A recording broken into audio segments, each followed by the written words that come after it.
Hello, everybody, and welcome to the second seminar in the Bridging Worlds series. Now, today's session I thought was very relevant because when we're looking at faith, we have to understand what that actually means. Now, some people might think it's a religious faith. Some people might think it's a faith in themselves, a higher entity. Now, I tend to say GUS, God, Universe, Source. Get all dimensions covered then, and I covered the changing of my faith in my first book, Friday Bridge, which was the inspiration behind this series. So today we are actually going to be looking at what it is like for people who are Muslim here in Britain and around the world, and what it's actually like for them at the moment, living in a world where Islam can actually be seen as the most hated religion, most misunderstood by far in the world. So this isn't just for people who are considering changing their faith, but anybody who is interested in learning more about what it is like to be a Muslim. Now, I am somebody who I did convert to Islam many years ago, before I even met a Muslim, and I'll go into details. But it's also a religion that I walked away from. I still have faith, but I did walk away from the Islamic religion. So, and that all will become clear as to why and how everything transpired. So today I am, like I said, we're going to be looking at finding faith in the fire, because there are times that really test us, that we actually really do need to dig deep into the faith in ourselves, but into a higher purpose and a higher entity. So without further ado, let's go. So finding faith in the fire. One of the things that really resonated with me when I was a child is that people who followed a religion were either really old people or really posh people. I remember sharing that once at a seminar that I was leading, and it made people laugh because people could resonate with that. And to have faith in any kind of religion seems to be a dying art, but then we have a resurgence of it. But it tends to be people are now saying the universe instead of God, or like in source, hence God, universe, source, Gus. But my Aunt Amy, who I must have been about 16 at the time, she turned around and said, always believe. She didn't tell me what to believe in. She didn't say what I had to believe in or anything. There was no lecture. There was nothing along those lines. Just always believe. And I've grown up always believing that there is a purpose for us all to be here, that there is a purpose for everything to that is unfolding. And I do believe in a higher entity. Now, for me, whether you call that God, whether you call that universe or source, I know that as human beings, we are incapable of creating the planet. And when we look at the planet Earth, and we look at the cosmos situation, and we look at the veins in our arms, and we look at the waterways and the plants and the leaf and the lifeline system, the blueprint of life is the same. That is incredible design that no human being is capable of. So this is, for me, choosing to believe in something higher than myself. So again, I also choose to have faith in myself. And I understand sometimes it's bloody hard to believe in yourself. It's really hard to believe that you're going to get through things, because we are challenged beyond measure. I'm going through quite a number of challenges myself at the moment. But to keep that positivity and to show up day in, day out for the thing that you really, truly believe in can be really, really difficult. And I know that at the moment, especially politically around the world, a lot of people are finding it really hard to understand why certain things are happening. And as somebody who has lived in the Arab world, the Muslim world, and which are not mutually exclusive, by the way, just because you're Arab does not mean to say you're Muslim, and vice versa. And so I'm going to make some clear distinctions today. I've studied the Quran. I've lived in, like I said, I've lived in Muslim countries. I've also lived in non-Muslim countries. So I feel that I have. I also speak Arabic, so understanding the Quran from a linguistic point of view is also an added bonus. And so one of the things I want us to tackle today is knowing the difference between faith, belief, and religion. Because your faith comes from within. It doesn't need a religious structure. And your belief is that there is something bigger than ourselves. So for me, they're the three distinctions. If you have something similar or something different, please do let me know. I would love to continue this conversation. Those of you who are live today will be joining a conversation at the end. But again, it's about understanding the differences between faith, belief, and religion. And you don't need to have religion to believe or have faith. You don't need to have, faith is something that is so personal. And like I said, it could be I've got faith the chair that I'm sitting on is not going to break. I might have gained a few pounds due to an injury, not being able to work out, but I've got faith that this, the Wi-Fi is going to work. I've got faith. So, looking at the micro levels as well as, the higher levels of faith and belief. I believe that, intrinsically human beings are great, that they're kind, that they're generous, and that they can be respectful. But I also believe that there are bad things that happen to good people, as many of us find out. And I also believe that everything happens for a reason. So again, looking at those distinctions of those words. The other thing that we're going to be looking at is being born into a religion. And just because you're born into a religion does not mean to say that you have to stay that way.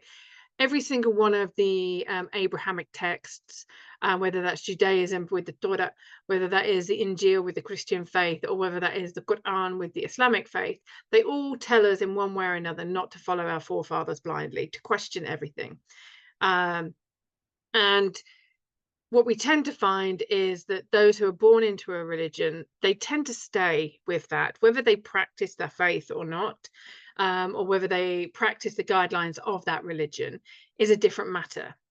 But it's something that they never question, even though each of the holy books in the Abrahamic faiths, as well as the Injil, as well as the Pali Canon from Buddhism and the Book of Tao from Taoism, they all tell us to challenge and question. But very few people do, but also they're also discouraged from questioning. Because if you question your religion, then you're questioning God, or you're questioning the person who is the one standing at the front, whether that's the imam, the rabbi, or the vicar, or the preacher, or whoever it is that's leading the sermon. And they don't like being questioned a lot of the time. They like to be the one that's in charge with all the answers. No humility in that. But so again, looking at questioning, which is one of the things that a lot of reverts or converts to new religions do. Now, in Islam, they're called reverts, people who revert to their natural state of believing in the 5 pillars of Islam. And basically, for you to become a Muslim, you have to believe in the angels, the day of judgment, and that Muhammad is a final prophet and messenger. I believe that we are all messengers. This is one of the reasons why I had to walk away from the Islamic faith, because we are all messengers. We are all fashioned from clay. We've all had his breath breathed into us.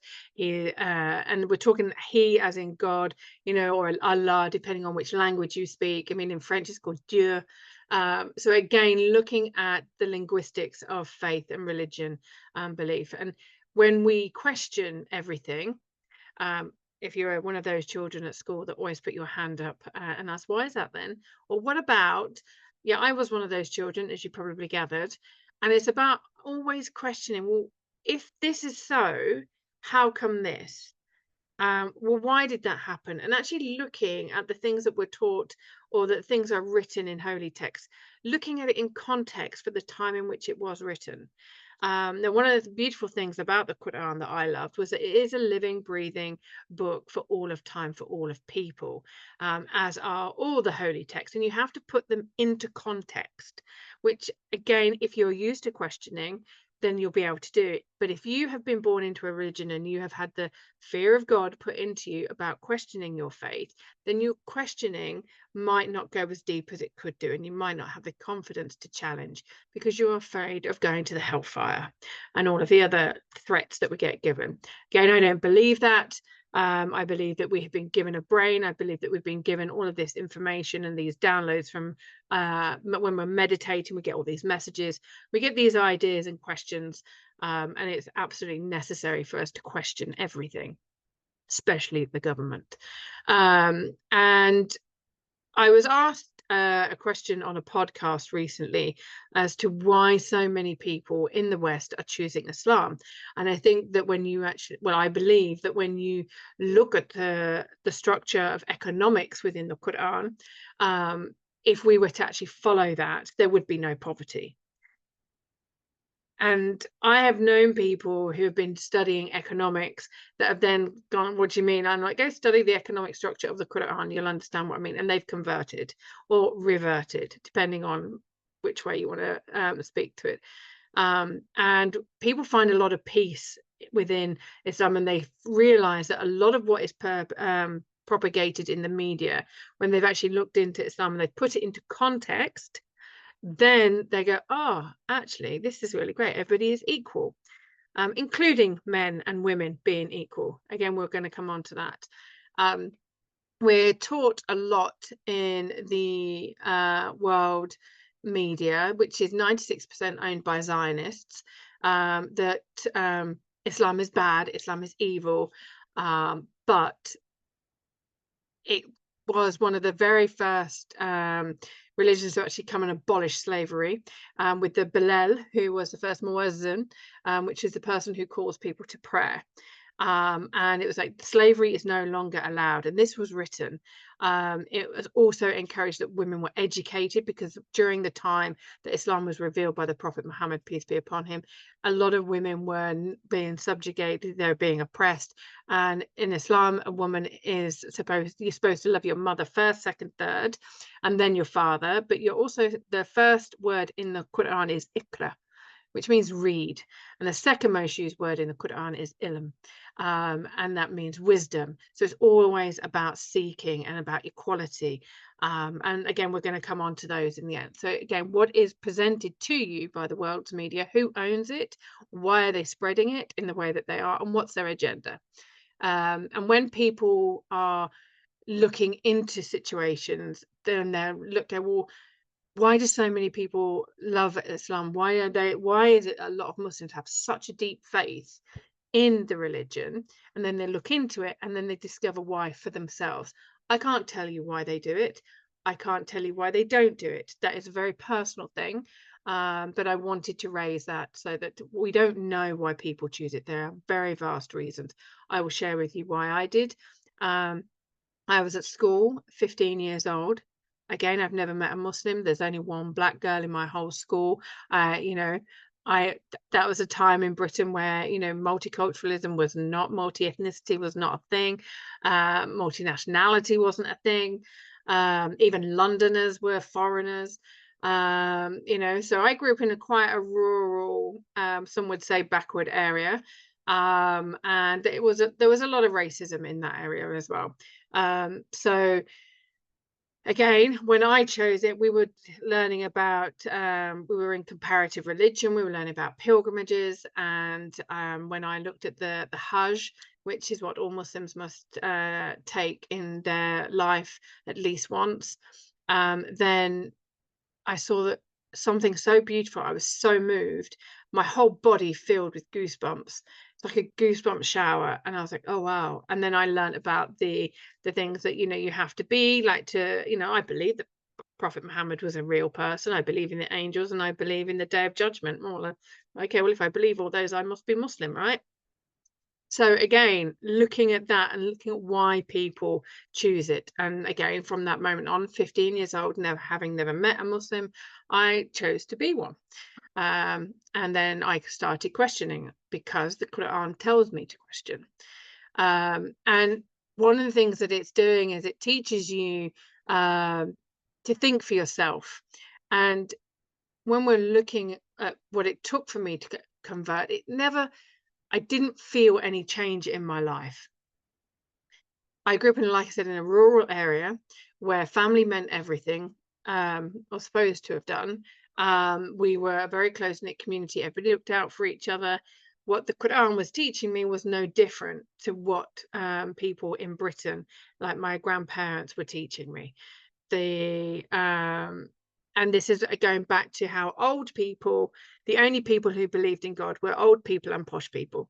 And so again, looking at what the older community in the village were talking about, for me, there was no difference between what they were saying and what they were saying in the Quran. Again, so culturally, there was no difference. Politically, no real difference, because it was like, you have to follow the laws of the land. And I know that people go on about Sharia law and Muslims coming over here and telling us to change our laws and our faiths and no, they're not actually allowed to in the Quran. The Quran states it. So if they're following it properly, the Quran says you live by the laws of the land. You have to follow Sharia law, but there is only in context with the laws of the land of the country that you're living in. So, and politically, it's like, obviously educate yourself. It's like take care of your body. You have to work, because working is something that is highly revered in the Islamic faith. It is one of the they call it amana. It's a trust. So God has given you the ability to work. He's given you a brain. He's given you a physical body. And if you can work, then you have to work. To not work is shameful in Islam. You're not fulfilling one of your obligations. And so one of the things that is propagated about Muslims around the world is that, oh, they're coming here taking benefits, taking housing, blah, blah, blah, blah. They don't want to work. Well, they actually really should be working if they are following the Quran and the teachings of Islam properly. It's about providing for your family, providing for society. And one of the tenements, as we say in Christianity, that you do in Islam is you pay a percentage of your income to charity. Again, when we follow the economic structure of the Quran and of Islam, if we followed that, there would be no poverty. Imagine that, a world without poverty. Again, so politically, Islam is very pure in a lot of ways. Now, some people go, yeah, but there's fighting, there's beheading. And the beheading is, again, when we look back to Britain, 2,000 years ago, what were we doing to people? America wasn't, North America wasn't even in existence other than the indigenous tribes and the indigenous people there. Again, people take the context and the teachings of all religious texts out of context. They do not put it at the time in which it was revealed into the time in which the things that were going on. They don't look at the historical context, the social economic context. They don't look at the educational context. They don't look at the climatic context of the time. And when you meet people who say, well, you should be doing this and you should be doing that, well, there is no should. We're all at a different part on our journey. And again, so spiritually, the way in which if you choose to change your faith, whether that is to Islam or to Christianity or to Mormonism or to Judaism, whichever faith it is that you're changing from one to the other or leaving a religion altogether, again, you can hear me interchanging faith and religion, because your faith will take you on that spiritual journey. And the religious part of it actually looks at the cultural and the political side of things. So again, what structure? So it's all of the religions will give you a structure, but they will tend to be from a political or a cultural point of view. Your faith will give you that spirituality. And the reality, when I found personally, when I did convert to Islam, is my parents gave me a choice. If you're going to follow that, don't demonstrate it in front of us.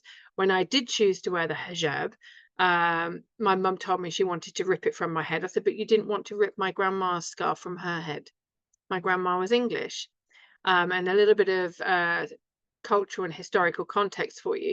If you look at a lot of the old Spanish ladies that wear a headscarf, a lot of that came from them tying their headscarf in that way because of the Spanish Inquisition, where a lot of the ladies, they would wear the scarf.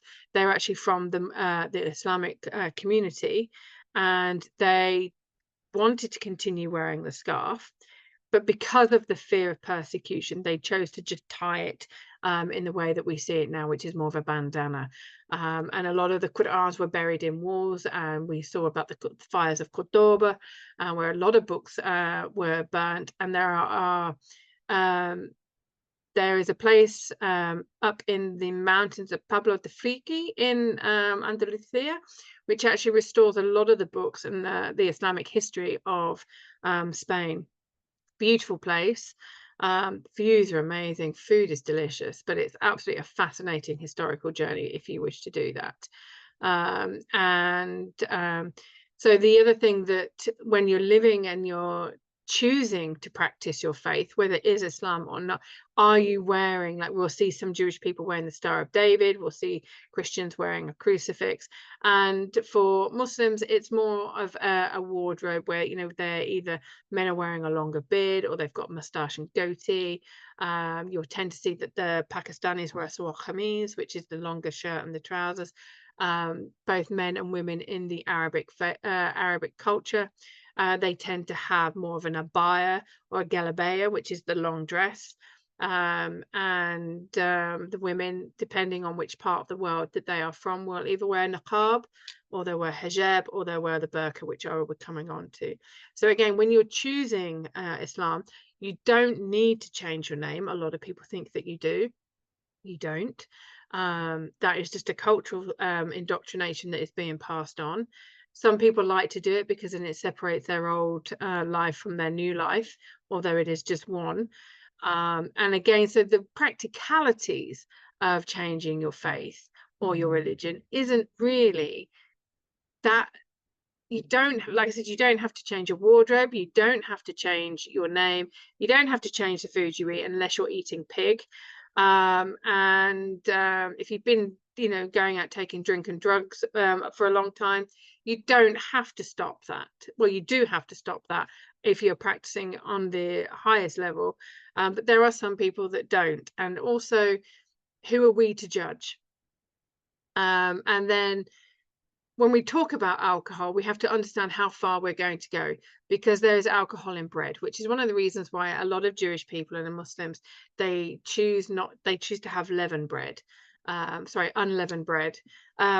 because of the fact that that does not have any alcohol in it. You'll also tend to find that deodorant has a lot of alcohol in it. I don't use spray on deodorant. I use a salt stick. I haven't used deodorant for a long time because of the cancer-causing issues of that and the fact that it blocks your sweat ducts. And that's one of the reasons why we're seeing a huge growth in lymphoma cancer, because people are blocking their lymphatic glands. But that is for another show, another time. Again, so looking at where you belong, where you have come from, and the change that you want. You might want to make things intermittently, but again, you've got to have the courage to do that. I have seen people go from being really westernized in their dress to being a white Pakistani overnight with a Pakistani name, and not an Arabic name, a Pakistani name. And it's not even an Islamic name that they're choosing. And they don't change their faith. They change their whole culture and identity. It's not necessary. Absolutely not necessary. And for somebody whose children are called Khalid and Nasser, these are Arabic names. Now, somebody go, oh, you've got Muslims. I'm like, how do you know they're Muslims? Well, you just said that their names are Khalid and Nasser. Yeah, but they're not Islamic names. Now, if I had chosen to give my children a name like Sif ad-Din or Ahmad ad-Din or Salah ad-Din, the al-Din means of the religion. So Sif al-Din is sword of the religion. Ahmad ad-Din is pillar of the religion. Salah ad-Din is prayer of the religion. So again, you're looking at the clues in the name. You also tend to find that when you do change some people will say, oh, my name is Abdul. Abdul is not a name. It's a shortened version of Abdullah, which means servant of Allah. But when you've got Abdul, it's like a servant of. Well, you need to finish the name. Abdul is not accurate, and it was one of my biggest bugbears, but obviously lack of education, lack of understanding of the Arabic language, which is again something that I'm going to come on to. These people have to when you're changing your faith, you are going to come up against people that are telling you how to live your life, but you have to do it for yourself. You have to make these choices for yourself and make sure that they're informed choices. Because when you are tested on it and when you're challenged on it by other people from outside, namely your family or society or complete strangers, I've been spat on, I've had stones thrown at me, my car, at my home, I've had graffiti on my home. And it's not very nice. I even had Pakistanis down the road where I used to live destroy a snowman in winter because I had created something that resembled a human. Now, I was very flattered that they thought the snowman that my boys and I had built resembled a human. It was just two blobs with sticks with a carrot. But you do find that there are quite a lot of zealots around and people who have gone to an extreme. Why do they do that? You could argue that they do that because they are trying so desperately to hang on to a faith or a cultural interpretation of their faith or their religion, sorry. And they don't fully understand the religion because they do not understand the language of the Quran. They know how to memorize it, but they don't understand it. That would be like me saying I read a Russian book and I'm not fluent in Russian. I don't even know how to say hello in Russian, and that's really poor. But, you know, I cannot read a book in Russian and say that I'm fluent in that faith, of the teachings of that book, because it would be a lie. I would not be able to do that. Again, that's where the faith, like if you truly deeply believe in something, you have a faith in that. You have faith in the people that are teaching you. But if they're teaching you incorrectly, then you're passing things on incorrectly. Again, everything that I'm telling you now is from the research I've done. So if you've got additional information that you would like to challenge me on, or you'd like to have a respectful, open-minded conversation on, then I'm all up for that. This is time-stamped as the 31st of July 2025. And again, we're always learning. And I will come on to something really important within the Islamic faith that I was taught and I read and tested and critiqued and dissected. You can probably tell I'm the kind of person I question everything. In Surah Baqarah of the Quran, it actually tells you to question everything and not to follow your forefathers blindly. Hence why I always encourage people, even if Islam is not the religion for you, even if you've grown up as Mormon, or I'm not picking on the Mormons here, or you have chosen to walk away from Catholicism because it seems to be, a bit too much, women just constantly giving birth and not being able to use birth control. Again, whatever faith that you are finding or walking away from, make sure that you question everything. We question yourself, why are you doing it? Is it because you've lost faith in the people around you or the political narrative? Is it because you've never really questioned it, and when you do start to question it, you're like, not for me, thanks. And that's okay. This is your journey. You have to do you. It does not matter what other people are wanting you to believe. You have to find what works for you, and you have to choose for yourself. And again, looking at the identity that people take on when you change your faith, if you have gone from a Christian faith or a non-faith to the Islamic faith and you start dressing like a Pakistani, why are you doing that? You haven't changed to become a Pakistani, you've changed your faith or your religion to become Muslim. The two are not mutually exclusive. Again, we are told so many lies about so many things, and when we don't challenge them, we end up taking them on board, and it gets distorted. I mean, when you look at all of the faiths, Christianity, we've got the Church of England, the Protestants, with what was created after Henry VIII wanted to murder and kill and behead and divorce all of his wives. He couldn't do that in Catholicism, so he changed the religion because he was Henry VIII. Again, look at where the roots of your faith or the religion that you're choosing comes from, and trust what you believe. Do your research so that you believe what it is that you're being told, that you can actually be challenged on it. Because if you cannot be challenged on your religion or your faith, then you have knowledge to gain. because when you're challenged and you have had those really difficult questions to answer, excuse me, and you cannot answer those questions, it's because you haven't got enough knowledge. It's because you don't have enough faith in the religion that you've been taught. Oh no, I wanted that on. Don't you want No, because that gives me, sorry. I've angled the lighting because that made me look like death warmed up. So again, look at the things that you're being taught, listen, and even if you're not changing faith, but you're hearing all of these things spoken about, challenge them, question them.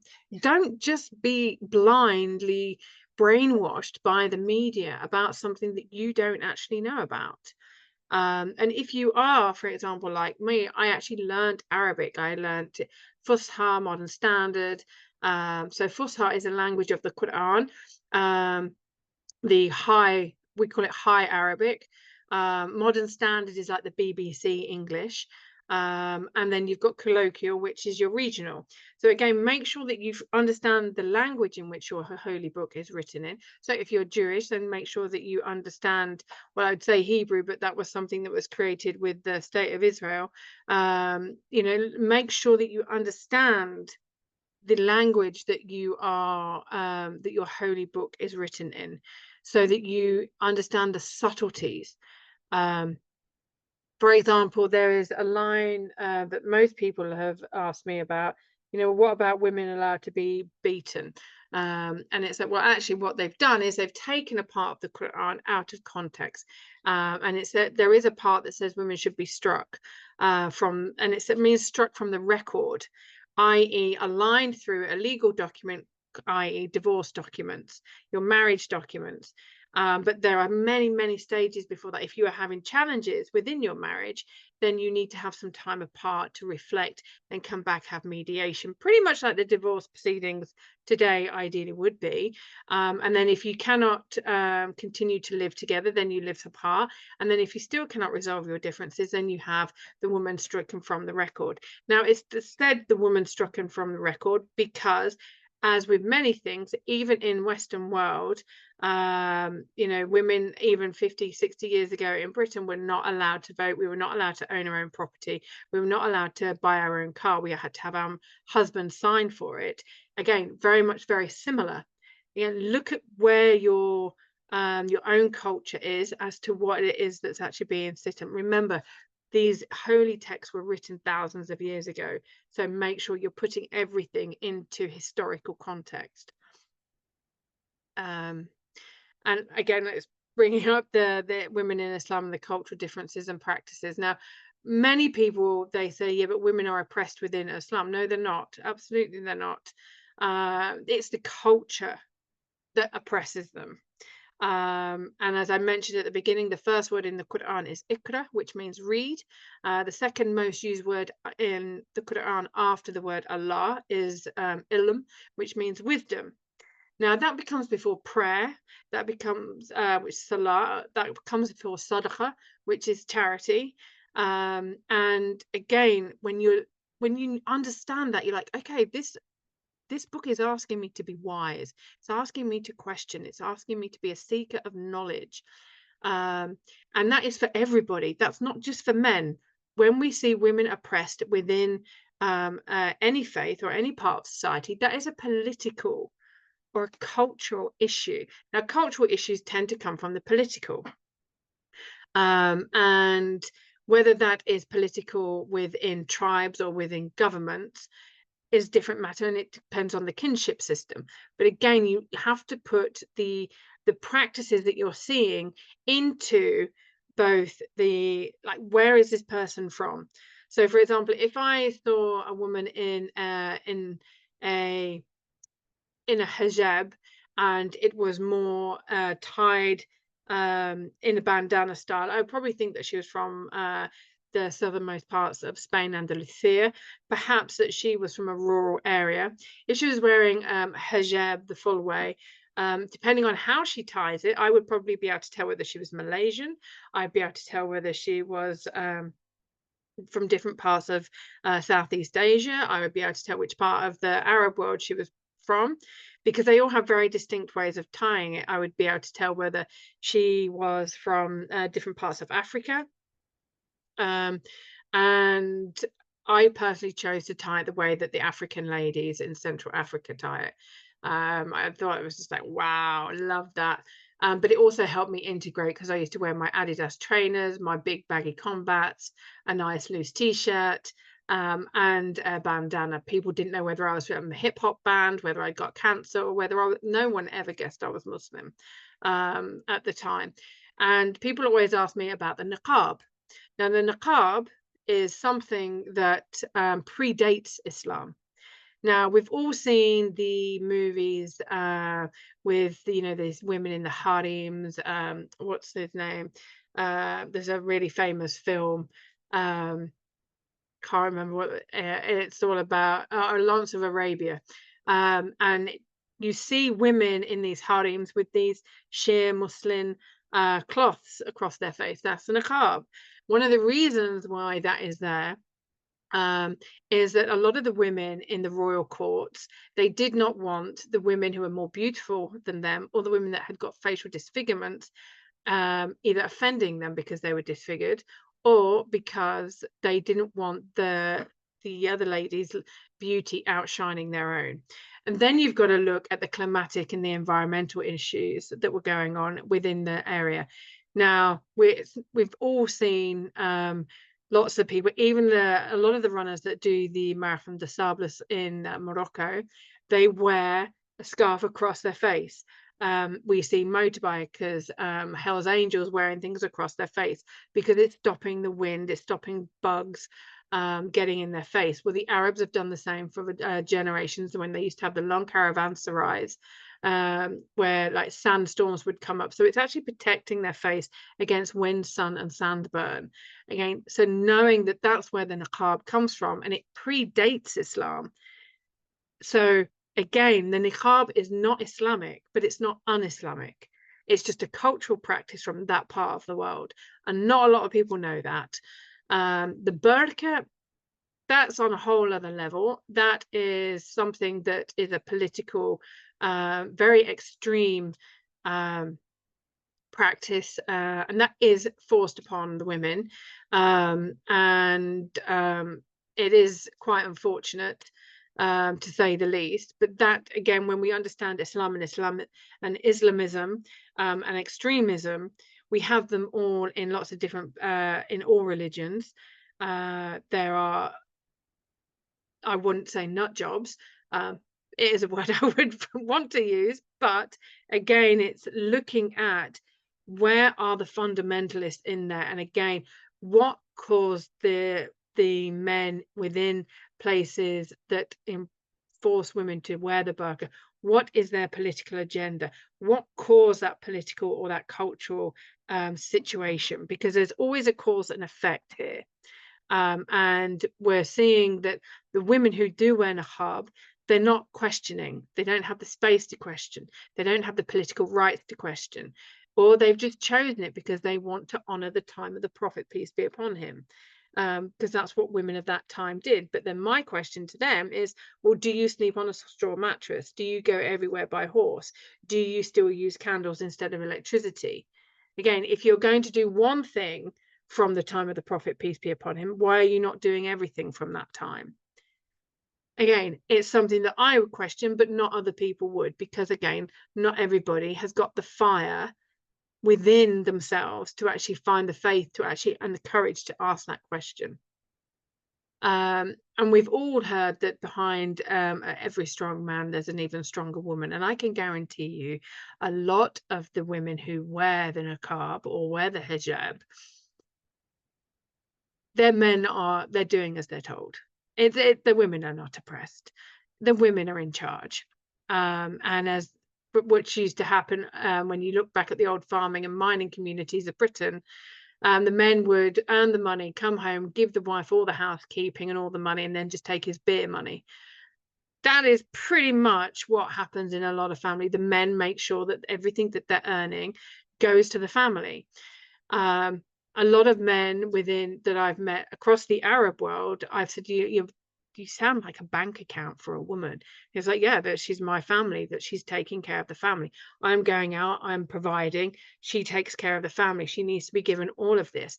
So again, understand, ask the questions, figure it out, because it's no different to the mothers in the private schools of Britain, where the husband goes away and he does the work, he sends the money home, so the woman can make herself beautiful, she can put the children into private school, she can work from home, or she doesn't have to work. There is no difference in the women in the Western world doing that to the women in the Arab or the Muslim world or the Pakistani world, or, and again, we've got to make sure that we're looking for the similarities in our own culture and in our own religion, because to condemn one just because they are of a different ethnicity or of a different faith, and we're not looking at where it actually happens within our own ethnicity and nation culture and our own faith, is actually quite hypocritical, and it's quite ignorant, really. So again, look at what it is that you're, because a lot of people, they get told one thing in the media and they latch onto that, and then that's where they continue their tirade against people, because like I said, Islam is seen as one of the most hated, or one of the most manipulated and misrepresented faiths in the world. And it really, absolutely, it's a very beautiful religion. The language of the Quran is Arabic, and Arabic is a very, very beautiful, very rich, poetic language. To give you an example, when we say please in England, we got please. In Arabic, it's from your generosity. That's the closest that you've got in Arabic. I mean, please or from your generosity. I know which one I would prefer. I've already touched on ilm and ikra and the words in the Quran, and the Islam and the political ideologies, but know where all of the things that you're criticizing, do the research. If you're changing your faith, do your research. Understand, okay, well, why are people saying this? Look beyond that. Look at the cause. Like I said, there's always a cause and effect. Now, I know that this is, I'm giving a lot of information about Islam today. And it's because sometimes I feel that, I really do not like the way in which a lot of Muslims are represented. I have some very dear friends who my life would be so empty in many ways without them. And um, I'm thinking of my friend Ali right now. She's a doctor. She is a businesswoman. She's incredible. She's always wearing baggy combats and, hoodies and her Crocs. And I absolutely adore her. And, her name is Alison, but it's, and she's probably the greatest gift other than my children that I have in my life, the friendship I have with her. And we're just normal English girls. I wouldn't say girls anymore, women. And you can read about Ali and my journey to Islam in my first book, Friday Bridge. But again, we looked at Islam. We went to study circles. And our study circles, we had people from all over the world. Morocco, we had Bosnian, we had Chinese, Malaysian, English, French, you name it. We're German. We had people from all over the world. We'd all come together to discuss and learn and question everything. And I look at some of the hatred that I see in the world at the moment towards Muslims. And this is one of the reasons why it was so important for me to deliver a session like this today, because when we're writing a book, or when we're writing about social issues, and we're looking at multiculturalism, there's so many people that talk about diversity, equity, and inclusion, or a phrase or a theme of that, and they don't actually understand what it is that they're talking about. They do not understand what it is to live anything more than a monocultural life.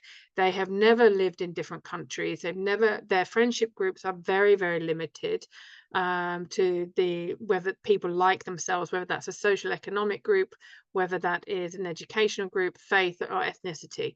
I look at some of these experts on diversity and inclusion on LinkedIn, and I look at their network, and it is probably the palest, most monocultural LinkedIn profile I've ever seen. Yet these people are being hired to talk about diversity and inclusion. How can they do that if their own networks are not diverse? If these people have never lived and breathed diversity, how can they do that? They don't have any lived experience. They don't the words that they use, they don't understand different languages. They don't, and it's like you are asking someone to come and talk about diversity, equity, and inclusion, and they've read it from a textbook. Unless you have lived it, you do not know it. Textbooks can only take you so far. And this is where it comes on to, you know, like I was saying, the Islam and the culture. Because if I was to go to Kenya and greet somebody, and I was a man, it would be a very different greeting as if I was in Egypt. So a Kenyan man, they would they would greet arms, and they would hold each other up to their elbow, and they would shake arms that way. Egypt, they would give the double kiss or 3 kisses, depending on which part. Again, still an Islamic greeting in their eyes, but it's more of a cultural greeting. They're Muslims, and that's what the Muslims do, and that's how they greet each other. But again, it's more of a cultural thing. It's not an Islamic thing. It's not ordained how you're supposed to greet somebody. And it's about, you know, how you eat and where you eat. Do you sit on a blanket on the floor, and do you eat with your right hand only, or, you know, do you use knives and forks? Again, if you look at American and British culture, the Americans tended to eat with a fork. The British, we like a knife and fork. Again, you know, there's a lot more foods in America where you eat with your hands than there are in Europe. Looking at that, when you look at the way in which things are done with alcohol, the British are alcoholics, a lot of them, you know, don't know how to drink compared to the Italians. You know, the Italians are quite, oh, you know, the British, they can drink, and the British, they tend to be quite proud of the amount that they can drink. Again, look at the culture. What is the cultural influences of this? If we're going to talk about cultural cohesion, we have to understand it. And again, this is where we're looking at when the Shia, the Sunni, and the Sufi, a lot of people, they love Rumi. They love, you know, the quotes from you know, you can see people always quoting Rumi. A lot of people don't realize he's Muslim. A lot of the wisdom that Rumi quotes is from the Quran. He is Sufi. He follows the mystic side of things. And the Sunnis and the Shias, they are very different. They come from different parts of the Arab world, and the predominantly. But then again, the Shias, they tend to pray they combine the 5 prayers a day into 3, whereas the Sunnis, they would do 5 prayers at separate times of the day. These are some of the subtle differences. I'm not going to go into all of them. We haven't got much time. But when I was saying about the 4 writing things down and challenging things, we have the 4 imams, or the 4 schools of thought in Islam.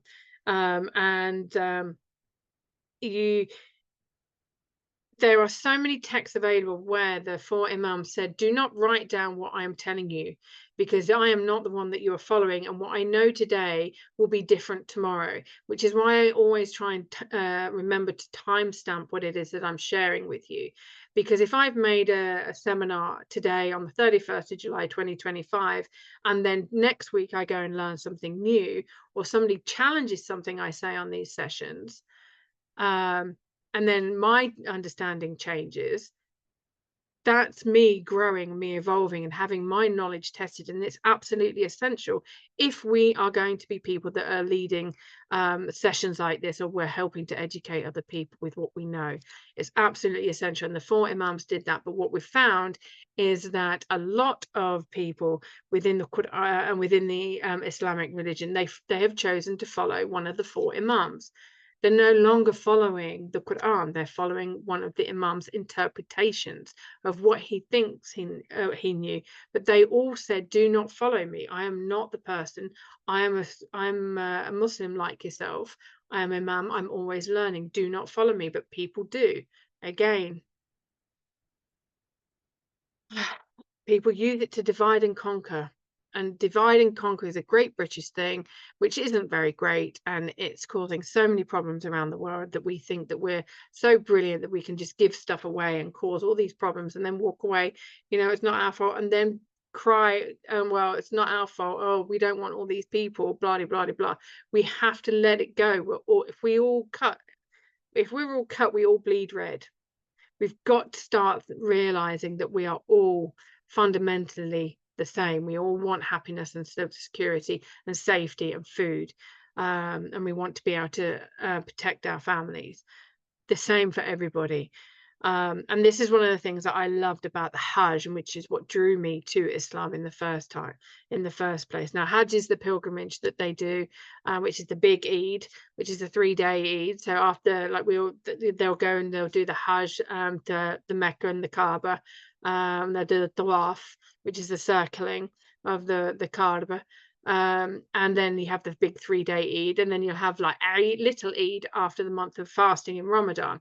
Now, you see a lot of people doing intermittent fasting these days. Well, that's not that different to Ramadan. In fact, actually, they come from a lot of the same places, and you'll see a lot of people in the spiritual world looking, and they'll have all these mandalas and all this sacred geometry. A lot of the sacred geometry that they're using is from Islamic backgrounds. So again, there's so much religious symbolism that's transferred throughout all of them. And one of the ways in which people in the past got people to change their religion, like a lot of the Christian missionaries, was they would use symbolism from that country's culture and add like dates or imagery or time frames, and they would use that to actually convert people to a new religion. And people have lost who they are. People have lost a lot of their indigenous cultural heritage. People don't know who they are. And there's one of the reasons why we have a loss of identity is because we don't know our own history. Very rife in the African world and in Latin America. Now, the other things is, what is the meaning of the pilgrimage? Now, this is a way of really tapping into your highest self. It's about going through substance and fasting and being in real remembrance of, what it is that we came here to do. What is our purpose? How strong are we mentally, emotionally, and physically? Because doing the Hajj is no easy feat. But unfortunately, even though the Hajj is only supposed to be done once in their life, a lot of Muslims are now using it like a Butlins holiday camp or Disneyland. They go on it every year, and it actually is prescribed that if you can afford to do it more than once, and you're supposed to pay for somebody else to go to do the Hajj as a gift to your fellow Muslims. But unfortunately, that doesn't happen. And it's almost like the Catholic confession. You sin a lot, you go to confession, it's all good, you do the same thing the next day. No, that's not what Hajj is all about. Hajj is a very sacred journey. But unfortunately, as I said, people are taking advantage of it, and they're becoming, it's more, I'm more pious, I've done the Hajj more times than you. Well, actually, not so clever, are you? But again, this is like the people, they want to, they're so weak in their faith, they want to externally prove that they're more pious. They have to prove that they're more humble. So this is one of the reasons that I walked away from the religious part of things, and a lot of Muslims, is because I was fed up with what I call the haram police, because everything is haram. You're not allowed to do this, you're not allowed to do it. Well, I do need to breathe at some point. Sorry, it's not in a flow that you want it to be in, or I've not stepped into the house with the right foot, or I haven't said salam alaikum in a moment to an empty house to bless all the angels, etc., etc., or I've not eaten curry every night for 7 days. Well, egg, chips and beans are halal. Just saying. So again, if you've read my book Faith, which is the 5th book in the Sacred series, you'll understand why the gentleman called Faith actually walked away from Islam as well, and just decided to choose his faith. And it followed the 7/7 bombings that happened in London. Very, very powerful story. I was very honoured that he chose me to share it. Again, it is a very powerful book. Again, Friday Bridge and Faith. If you do want to learn more, then they are available on my website. And again, the halal or not halal, you can actually have meat that's been that has been. So I'll go back to halal meat isn't just meat that's been blessed under the name of Islam. It's actually under the name of Allah. It's proper, true halal meat. Is meat animals, the welfare of the animals. Has the animal been treated fairly? Have they had a good lifestyle? Have they been fed properly? Are they natural? And then have they been killed away from the other animals? And have they had the blood allowed to withdraw from their body by slitting their throat? It's not about stunning them with electricity, because that doesn't often kill them, and it causes them a lot more pain. It also contracts their muscles, which actually then releases adrenaline and cortisol into, and a lot of negative toxins into the flesh. When you slice their throat, it doesn't do that, and then the blood is let out. That is the most healthiest for us, and the most humane for the animal, except we have got very squeamish here in the West. Oh no, we can't do that. But again, if you understand farming practices, farmer girl right here, you'll understand that the halal way of raising animals and slaughtering animals and then preserving them afterwards and eating them within a couple of days of actually the death of the animal is the most beneficial for everybody, especially those of us who are eating the animal, rather than buying all of this meat that's mass produced, mass farmed, and then injected with goodness knows what, had loads of colouring, stored in plastic for days on end, and that's before you even buy it and then put it in your freezer. Again, know what you're eating and understand what halal is. Like I said, it doesn't have to be curry. It could be roast beef with Yorkshire pudding and vegetables. Halal could also be egg, chips and beans. Does not have to be curry. No offense to my Pakistani friends there, because some of their curries are absolutely delicious.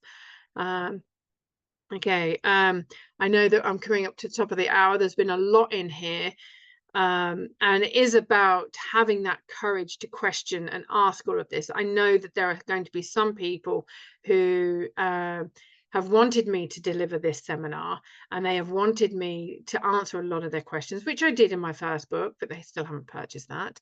Hopefully they will now. But again, I come back to there are so many people living in fear by being a Muslim in today's world because of a lot of the misrepresentation, which I'm hoping that I will actually be correcting today. And again, this is based on my knowledge of the Arabic language and the fact that I've questioned the Arabic language, and I've had a linguistics professor teaching me Arabic. My Arabic is not so hot these days, so I don't speak it every day. But when I was learning all of these things about Islam, I had a linguistics professor, and he was there guiding me and helping me understand that a lot of the books that you read on Islam at the moment, especially if they're printed by the Wahhabi tribe of Dar es Salaam publishers in Saudi Arabia, there's a lot of misrepresentation. The English does not match the Arabic because the people who are translating the Arabic into English don't fully understand English, and the people that are translating the Arabic into, you've got to really understand the nuances of both languages to be able to do it, which is one of the reasons why I would love for my books to be translated into different languages, but making sure that because of what I write about, making sure that that person does not change the meaning of what I'm writing, and they do not change the political or the religious views that I've written in there. It's very difficult to find an ethical translator. And again, if you do not understand the language, how can you understand the faith? How can you understand the religion? How can you understand what it is that you're being asked to do and not to do? Pretty impossible. You can do rote learning all you like, but we're finding out even in any part of education, if you're just doing rote learning, you don't understand. You haven't got that deep intrinsic ability to question and find a depth of learning. And again, I want to make this point here. Religion is interchangeable. You do not have to be an Arab or a Pakistani to be a Muslim. You do not have to be English or white to be a Christian.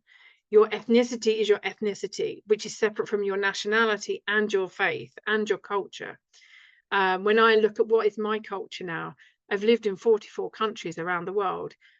I don't really have a culture. I have a fusion.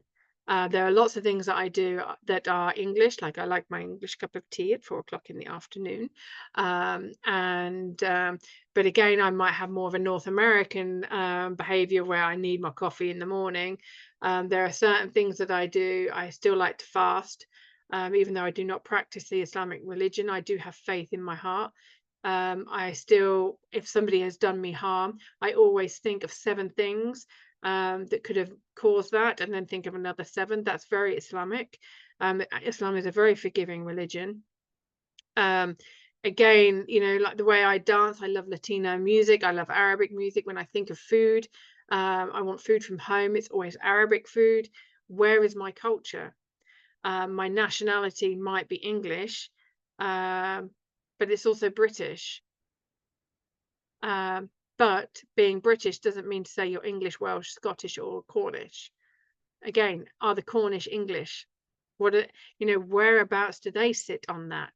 Again, it's all about understanding that religion, ethnicity, nationality, and culture, they're all interchangeable. You do not have to be one. Arabs are Jews, Muslims are Christians, they're atheists. They're agnostics. You know, a lot of people at the moment, again, I'm going to mention the genocide happening in Gaza. A lot of people think that the Palestinians are all Muslim. No, they're not. A lot of them are Christian. Some of them are Jewish. And the Jews, the Muslims, and the Christians have all lived in Palestine for centuries in peace. It was only when the British got involved that we're seeing the shit show that we're seeing now. And anyway, I won't go into that because I'll be in tears. And I'll probably get really angry. But again, never follow your forefathers blindly, regardless of what it is that you're doing, whether it's finding your faith, whether it is changing your career, whether it is moving to a different country, regardless of what it is. What are your values? What do you stand for? What is it that you are fighting for? What is your purpose? Find that, and anything that gets in your way, challenge it. Find out why it's in your way. Find the faith in yourself to have the courage to live life on your terms, because this is your life. You get one shot at it in this lifetime. You have got one shot at this life to be the very best version of yourself, the happiest version of yourself, the most just, purpose-led individual. And if you are not doing that, you have to question yourself, why? Why are you not doing that? What is in your way? What limiting belief do you have? What prejudgment have you got? What prejudice have you got? What belief systems have been instilled to you that are not your beliefs? These were just things you were born into, or that you've borrowed because you hadn't done the self-reflection that you needed. Like I said, today was all about changing a religion, or living as a religion, or having a faith, or having a belief, because it was written in my first book. And I've had so many questions about the things in Friday Bridge, my first book, where, like I said, which was the inspiration for this series, where I talk about rave. Next week, we're talking about raving, the hedonism, and that I'm really looking forward to as well. But again, you have to take everything to heart and really find out who you are. Stop listening to other people. Don't even listen to me. Take what I've given you today, go and do your own research, find out the facts for yourself. Make sure that the publications that you're reading from, do your research on who's publishing, why are they publishing. Any research that you're reading, find out who's funded that research. It's absolutely imperative. We are the age of awakening. We are at a time when so many information is so widely available and anyone can publish anything.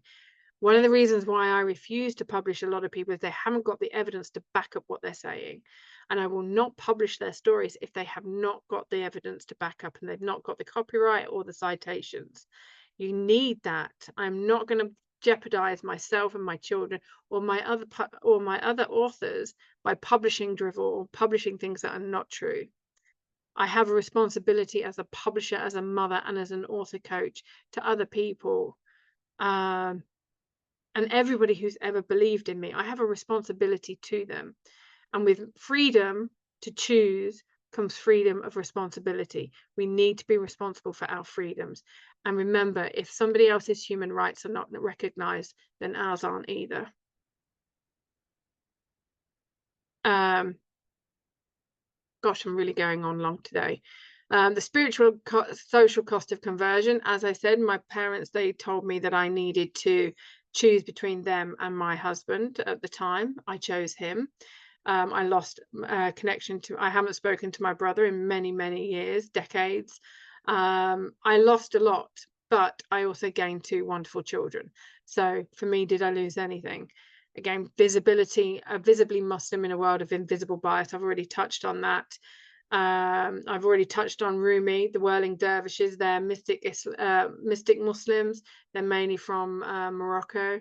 And the spiritual pull of Islam is not what you think it is. You can think you know what it is, but it's a very, like I said at the top, it's a very, very personal journey. And so it should be. It's not for anybody else to judge or interfere with. And you never know whose faith and what my faith and what my beliefs are private. Although you will get people telling you that if you do not embrace a certain faith, I tend to find that there's a lot of South Asians that tell me that if I'm not embracing the Islamic faith, I'm going to hellfire.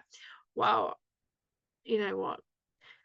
Upstairs is my only judge. Every day is judgment day. I judge, you know, can I fall asleep at night knowing I've been a good person and done my best? Absolutely. And, you know, I ask for forgiveness. If I don't get it, then I'll find out on the day of judgment. But there we go. And it does take strength to stay devout to whatever path you're choosing. Like I said, you know, my mum's still waiting for me to get a proper job. I've been giving people proper jobs for 27 years. So, you know, there is that. Again, that might be a flippant comment, but again, when we take the logic of one thing and we apply it to something else, then we know that the logic is sound. So, ilm, wisdom, keep questioning to keep evolving. And remember, the more we learn about others, the more we learn about ourselves, our prejudices, our insecurities, our fears. And when we ask better questions, we get better answers. And choose evolution of yourself and your soul always, and choose wisely, choose joy, and choose you. That's it for today. If you would like to book a narrative coaching session with me because you want to change something about your life, whether that's a story you tell yourself or you want to tackle your limiting beliefs, you can do so. I believe, hang on 1 second. I've got to just go here, stop sharing this. I don't know how to stop sharing this. Hang on, because I'm trying to, that's it.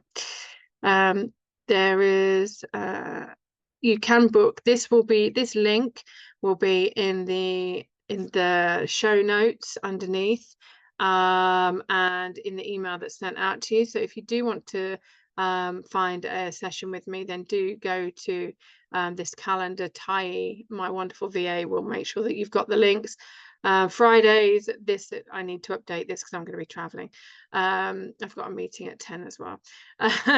Then again, look at the times, choose a select, it says 45 minutes. And you can see here it says 3, 3:30 and 4. It's because I actually pad the time after. So if you do choose 3 p.m, then the next one won't be until 4 p.m. And also, if you would like to look at writing your book and challenging and sharing your journey of conversion or changing your life for yourself, then do let me know. I do narrative coaching as a massive part of my author coaching. There's a lot of words there, but again, are you ready to become the author you've always dreamed of becoming? And if you have, then do let me know. I'd be more than happy to help you on your journey. And that is it for today, ladies and gentlemen. I don't know whether that got shared. Oh, it did. Am I sharing it? No.